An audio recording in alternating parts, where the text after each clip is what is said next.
Hey everyone, we're talking about the importance of education because, as we know, especially in crisis areas, education is as important as food, water, and medicine.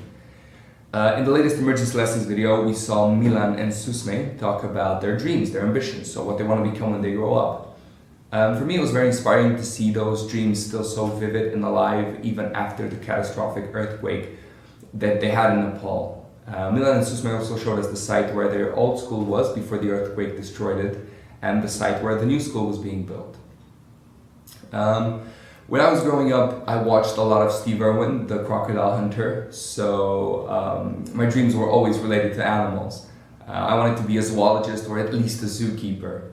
What that left in me was a great love for animals, and I can't imagine my life or my childhood, my growing up without a dog. We always had a family dog. So tell us, what are your dreams and ambitions? The hashtag is still emergency lessons. You can also follow me on Instagram or Twitter.